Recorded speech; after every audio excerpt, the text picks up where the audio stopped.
Assalamualaikum dan salam sejahtera kepada para penonton. Saya Nur Sakinah Syuhada membawakan laporan khas mengenai isu rasuah yang boleh menjejaskan integriti dalam sistem pendidikan. Rasuah merupakan satu perbuatan yang melibatkan pemberian atau penerimaan sesuatu habuan seperti wang, hadiah ataupun layanan tertentu dengan tujuan mempengaruhi sesuatu keputusan yang sepatutnya dibuat secara adil dan telus. Walaupun rasuah sering dikaitkan dengan sektor politik dan perniagaan, hakikatnya perbuatan ini juga boleh berlaku dalam pelbagai bidang termasuk dalam institusi pendidikan. Apabila rasuah berlaku dalam dunia pendidikan, ia bukan saja menjejaskan keadilan dalam sistem peperiksaan, malah boleh merosakkan nilai kejujuran dan integriti dalam kalangan pelajar. Sebagai contoh, terdapat kes di mana ibu bapa menawarkan hadiah atau wang kepada guru dengan harapan markah peperiksaan anak mereka dapat dinaikkan. Tindakan ini jelas bertentangan dengan prinsip keadilan kerana markah pendidikan, peperiksaan sepatutnya diberikan berdasarkan usaha dan kemampuan pelajar sendiri. Situasi seperti ini bukan saja memberi kelebihan tidak adil kepada sesetengah pelajar, tetapi juga menjejaskan kepercayaan pelajar lain terhadap sistem pendidikan. Hari ini, kami akan meneliti satu kes simulasi berkaitan rasuah markah peperiksaan yang berlaku di sebuah sekolah. Kes ini menunjukkan bagaimana tindakan segelintir pihak boleh memberi kesan besar terhadap integriti dan keadilan dalam pendidikan.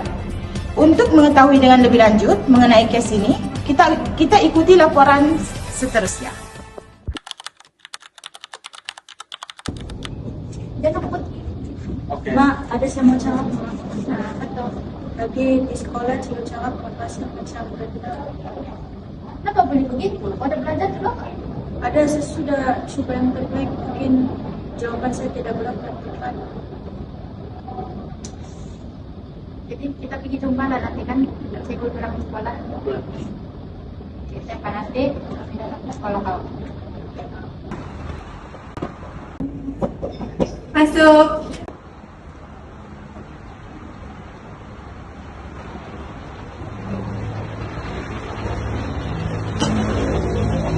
Boleh bantu Puan?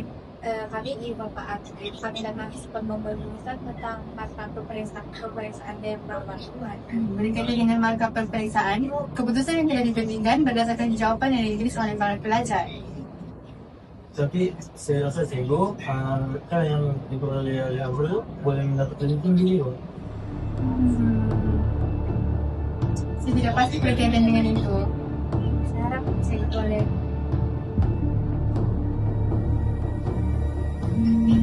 Saya rasa perkara ini sepatutnya tidak berlaku. Jadi saya akan usahakan lagi sebaik yang saya boleh. Oke. Terima kasih dulu. Okey, hari ini cikgu akan bagi markah keputusan kamu, okey? Cikgu akan mulakan dengan Aina. Tahnia ya. Nana. Cici, Lala, dan yang terakhir, Nona. Cikgu harap kamu boleh belajar dengan lebih baik, okey? Mana tak markah exam kamu? Markah exam saya 60. Oh, saya 70. Aina, markah exam kamu? Kenapa boleh dapat 100? Bukan seluruhnya rendah kan markah exam kamu? Iya kan? Hari itu cikgu cakap markahmu cuma 40. Kenapa sekarang markahmu boleh tinggi? Ya kan, saya boleh. Enggak Aina, ini pula markah kau ini. Aina, kalau begitu lebih baik kita jumpa pengatua. Jom, mari lah. Mari masuk.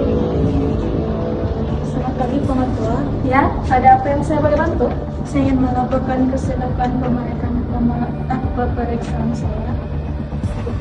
Dan apa nih ya? Dan kami mendapati terdapat perubahan markah kertas peperiksaan Aina. Yalah, saya rasa tidak adil lah. Sebab Mula-mula markah peperiksaan Aina dia dapat 40 jam, tiba-tiba jadi 100. baik, perkara ini sangat serius. Saya akan menyiasat semula perkara ini dengan segera. Kamu boleh balik kelas dulu ya. Terima kasih. Ella, kami dari SPRM. Ada yang boleh saya bantu? Saya pengetua sekolah ini. Saya ingin melakukan satu casing disyaki melibatkan manipulasi marka peperiksaan. Kami menerima laporan daripada pelajar mengenai perubahan marka yang mencurigakan. Saya harap pihak Tuan dapat membantu menjalankan siasatan lanjut bagi memastikan keadilan dalam sistem pendidikan kami.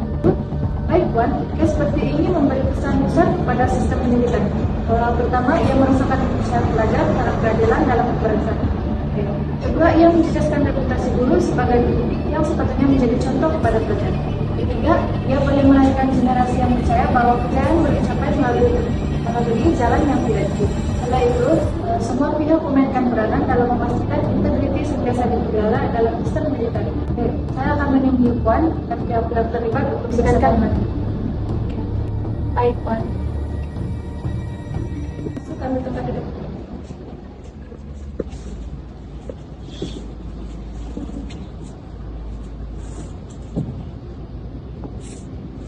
Sebelum kita memulakan masyarakat kita, boleh saya bertanya kepada Cikgu. Cikgu, saya telah menerima laporan daripada beberapa pelajar mengenai perubahan marka peperiksaan selepas keputusan diumumkan. Saya ingin mendapatkan penjelasan daripada Cikgu mengenai perkara ini. Ketua, sebenarnya saya hanya ingin membantu pelajar tersebut. Saya tidak menyangka perkara ini akan menjadi isu benar. Ibu apa?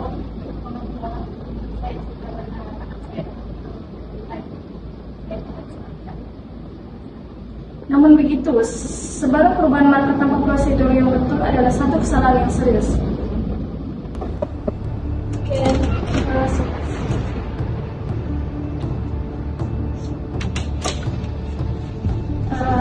Selamat pagi Puan, saya daripada Suruhanjaya Pencegahan Rasuah Malaysia sedang menjalankan siasatan berkaitan kemungkinan berlakunya rasuah dalam kes ini. Cikgu, adakah Cikgu menerima sebarang uang atau hadiah daripada ibu bapa pelajar tersebut?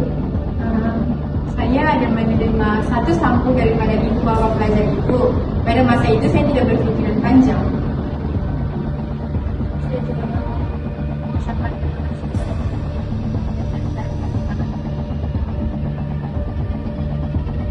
Perbuatan memberi atau menerima uang untuk mempengaruhi keputusan peperiksaan boleh dianggap sebagai rasuah dan boleh disiasat di bawah Akta Suruhanjaya Pencegahan Rasuah Malaysia 2009. Saya akui kesilapan saya. Saya sepatutnya menolak pemberian tersebut dan mengikuti peraturan yang telah ditetapkan. Sebagai seorang pendidik, Cikgu sepatutnya menjadi contoh yang baik kepada pelajar. Perkara ini boleh menjelaskan kepercayaan terhadap sistem pendidikan.